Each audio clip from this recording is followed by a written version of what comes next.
Who's the worst family channel in YouTube history? The Ace family. Worst family channels in YouTube history, and coming in at number 5 is the Prince family, who would quite literally give up their own children for a couple extra views. What? The parents Bianca and Damien gain an audience by peddling the most atrocious clickbait you might ever witness. Take for example this video titled "Pray for the Prince family house firefighters pulled up," with a thumbnail implying that the house had caught on fire. In all actuality, their house-related emergency was a leaking pipe in the backyard, which was fixed not with a firefighting crew, but rather by turning the tap off. In a different video they'd clickbait, "My car got repoed, we're going broke," although after clicking on the video, you'll find that the car was simply being taken to a mechanic as a result of a flat battery. On top of this, they've literally uploaded more than 10 extremely serious videos stating that they're breaking up without ever actually doing so, but even then this is nothing compared to how they use their children and pregnancies to get extra clicks. The scummiest example is this video titled "No Heartbeat," with a thumbnail of a pregnant Bianca going into an ambulance, implying that perhaps their baby had died. When you watch the video, however, it's explained that Bianca simply had a bladder infection, which moved the position of the baby in her womb. They couldn't find her heartbeat at first because she moved so much. The baby keeps moving. Then in this video titled "We got into a car accident at 32 weeks pregnant, she freaked out," the Prince family implied that they'd crashed the Lambo and put their unborn baby in danger, when in all reality they'd simply gotten a couple of scratches at the rear of the vehicle. Although it'd be when the baby was born that they'd become even scummier, beginning with Bianca implying that she wasn't happy with the baby's physical appearance just moments after giving birth. She's gonna have brown eyes for sure. I thought she was gonna have pretty eyes. Light blue eyes. She do got pretty eyes. Like, she's gonna have brown eyes for sure. Her ears. Look at her. What is wrong Imagine with this being 1 person? hour old and your parents are obsessing over your skin/eye color. The nurse had to remind them that she's a Or imagine being 10 years old and people showing video of your fucking mom saying you look fucking ugly when you're young. Like, what the fuck? Because, and you can't change it. beautiful baby. If you mix this in with more clickbait about Damien not being the father, it's no surprise that they'd state CPS almost took our kids from us, although this video was also clickbait, as they'd spend the entire 36 minutes doing a mukbang without ever addressing the title. While it's hard to call their content noble, the Prince family haven't really hurt anyone with their untruthful videos, although the same can't be said for the royalty family. The household consisting of Mother Andrea, Father Ali, and their son Farhan employ much of the same tactics as the Prince family, although with the added bonus of extremely fake videos, often made with the purpose of justifying poor choices. For example, in mid-2019, they'd upload a video titled, "Why is this happening to our family? The Truth," in which they'd fake a scenario where fans were showing up at their house. Hey bro, why are you taking pictures of my house? Hey, yeah, I was in the bar. You think that's cool, bro? So they could then announce in the very next video that they were buying a mansion. Once in their mansion, they'd stage another video where a homeless person had broken into their back house, leading Ali to become the hero by giving the homeless guy money. That's just so obviously fake. Like, what the fuck? Can't be selfish. I'm gonna give you some cash, but I'm gonna need you to leave, alright? Only 4 months later, their back house was actually broken into by a real intruder, leading them to show their true colors by giving a totally different response. Are you serious, bro? Going to people's homes and sleeping in the bag? Hey, serious, call the cops. With these videos also hinting at their next I've seen this before, only this part, extreme materialism. Their channel achieved most of its growth through videos spoiling their son beyond belief. For example, 8-year-old takes parents' credit card no budget at mall, throwing a dart on a map and buying whatever it lands on, and if you guess the price, I'll buy it for you challenge, in which they spend up to $1,000 on brand name clothing for their child, just so they can make a viral video. Although their fake videos and materialism are pretty minor when compared to their sketchy family history. In March 2021, the royalty family uploaded a video titled, "I am not Farhan's father, truth revealed." Guys, we've seen all this already before. Is this the same guy? Yeah, we've seen this entire thing. I guess I'm telling you, we've seen the whole shebang. And therefore the parents simply tell Farhan that the biological dad is crazy, although if you take this, add some scams, poor financial decisions, and a severe case of bankruptcy, you'll likely end up with the Ace family. Similar to the royalty family, the Ace family gained close to 20 million subscribers by throwing money around in pursuit of the perfect family image. It began with the husband Austin. Chat. Some rich dude bought these people's homes, right? I think they like I think they got foreclosed some shit. they got both houses for like a crazy price. Like purchasing it's like a the Jeep for his biggest wife fucking Catherine's hustle of all time. birthday. Although within only 18 months of doing so, this had escalated into buying Lamborghinis and flexing their mansion. You'll see. Throughout the process, they were exposed for renting despite having claimed they bought the property, although it'd be when they did actually buy their own mansion that their channel completely fell apart. The Ace family essentially found two separate houses, ripped out the insides and combined them together, creating a 12-bedroom, 13-bathroom mega mansion. It cost them over $10 million to buy the property in an area where very few sold for more than $2 million, That's made so worse dumb. when it was shown that they'd financed the entire purchase. The McBrooms took out a hard money loan of $8.85 million from Five Arch Funding Corp and another $1 million loan from TMK Development LLC, who I'm assuming is also a hard money lender. Hard money loans are expensive loans used by house flippers that almost always have a 1-year payback term. They're considered expensive because the borrower typically pays multiple points at closing and an interest rate of 10 to 12% on an interest-only loan. To pay off their loans, Austin hosted a boxing event called Social 12%! Bloods, which he estimated would make between $200 and $500 million. Instead, it sold only 136,000 pay-per-view subscriptions at between $50 and $90 each, meaning that at an absolute maximum, the event made no more than $12 million, or 17 times less than the estimated figure. For this reason, Austin was unable to pay any of the fighters, made worse when he was sued by the event's organizer for $100 million.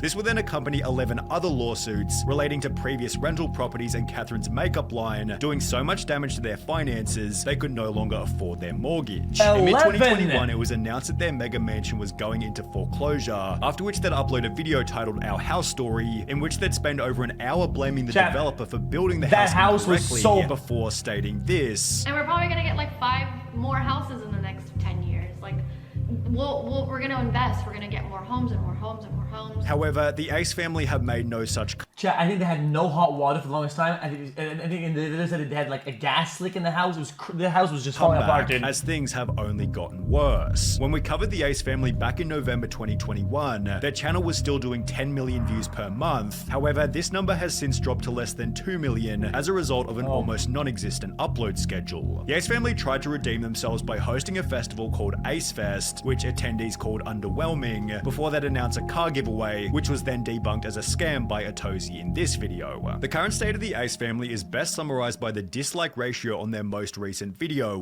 although even then they still look perfect in comparison to DaddyOFive. The family began on YouTube by playing fairly innocent pranks on each other. However, as time progressed, the parents seemed to realize that the more extreme the prank, the more views they'd get. With this in mind, the parents began to fish for increasingly severe reactions. Get her as mad as she could possibly be. Yeah, we've seen all this one by one. Let's see how mad you can get her. While realizing that not every kid in the family was worth pranking equally. Emma cannot be pranked. When we do prank her, she has like no reaction to it. While they couldn't get a reaction out of Emma, Cody was the exact opposite and would always give a highly emotional response in every single video. For this reason, he was heavily picked on by the parents, which would peak with a now infamous video titled The Invisible Ink Prank, where the parents basically accuse Cody of something he didn't do, then yell at him until he's crying in the corner. With comments such as, "These people are just sick and evil. Nothing but a bunch of sadists. They severely traumatize the children. I'm so scared for all those kids. It's no surprise that the parents then tried to convince the audience that the prank had been set up." I don't care anymore. Videos are fake. They're fake. They're over-exaggerated. Some videos are scripted. Some videos, I mean, they're just played out. However, just a few days prior, the parents had said something different to Keemstar. Are these videos 100% real? Right. The videos were not fake, Keemstar guy, dude, I swear, dude, are a little exaggerated. After which the family removed every single video from their channel, excluding a formal apology in a desperate bid to win back their audience. This has been the absolute worst week of our life, and we realized that we have made some terrible parenting decisions. But with comment after comment along the lines of, "Worst week of our life? Yeah, you gave them damage for their whole lives. You're disgusting." It seemed their viewers were done watching, and the audience wasn't the only thing that the family was set to lose. Cody and his 11-year-old sister Emma were both removed from the home and at least temporarily placed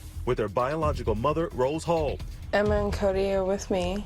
I have emergency custody. As mentioned, Cody and Emma were both taken and returned to their biological mother, after which an article was posted reading, "Controversial DaddyOFive YouTubers sentenced to probation for prank videos I never with watched their that shit, kids." It explained that each of the parents had been charged with 2 counts of neglecting a minor, after which YouTube made the choice to permanently delete DaddyOFive's channel. With nowhere else to go, the family began posting videos to their own website behind a $5 paywall, although they'd soon discontinue the practice with the message, "In order to move on with the healing process from the 2017 events, we have agreed willingly to remove our videos from even this site. For the sake and well-being of our family, Mike and I feel it is best that we take a long break from the generating no public revenue at all, though." spotlight." They returned to YouTube in 2019 with a new channel called The Martin Family, although with an average dislike they made a whole ratio new of family? around 75%, it seems their social media future is as dead as fried chicken. Even then, DaddyOFive is lucky to have a life outside. Wait, they made a whole new family?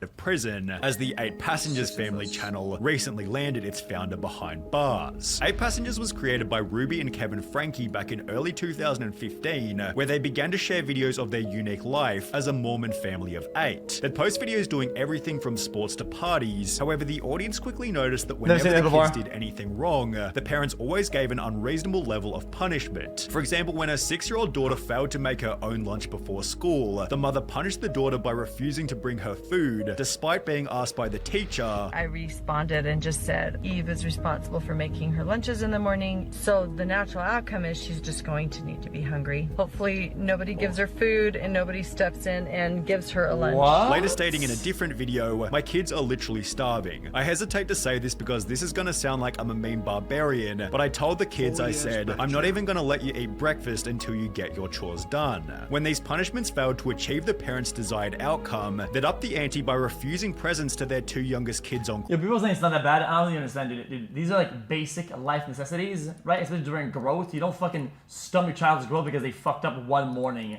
Like, what is wrong with you, dude? What the fuck? Christmas. This year, they are not going to be visited by Santa. Christmas morning, their 4 older siblings will be getting Christmas presents to open, and that they will have the gift of love from their dad and I, because we want them to really have a visceral experience that hits them. Which was wait. What? Be visited by their 2 youngest kids on Christmas. This year, they are not going to be visited by Santa. Christmas morning, their 4 older siblings will be getting Christmas presents to open, and that they will have the gift of love from their dad and I, because we want them to really have a visceral experience that hits them. Which was in addition to their oldest son sleeping on a beanbag for 7 months as punishment for playing one single prank. My bedroom was taken away for 7 months and then you give it back like a couple weeks ago. I don't think our viewers know that. Noticing a pattern of overly strict parenting, a Change.org petition was launched reading, "Get 8 Passengers Ruby Frankie under investigation for child abuse," after which multiple videos were published documenting the family's controversial history. As a result, their viewership evaporated by over 90%, and by 2023, the channel was struggling to gain 1 million views per month. Ruby had also grown tired of being criticized by the public, making the choice to permanently delete the channel on the 2nd of August 2023. However, this wouldn't be the end of the 8 Passengers saga. The oldest daughter, Cherie, had always been outspoken about her family's parenting style and would post this image to her Instagram story showing police and the caption "Finally," only 4 weeks after the channel was deleted. It was then revealed that the mother had been arrested for aggravated child abuse after the 12-year-old son had been found emaciated and malnourished, with open wounds and duct tape around the extremities. The condition of the juvenile was so severe that they were seen by Santa Clara Ivan's EMS. Wait, dude, I thought they were like playing it up and making it worse for the camera or whatever and kind of like dramatizing it. But it's the opposite. They were doing worse off camera, and the whole thing was real. And transported to a local area hospital. Ruby Frankie is currently being held in jail awaiting trial. What the fuck? Alright, that was absolutely unhinged. What a disaster.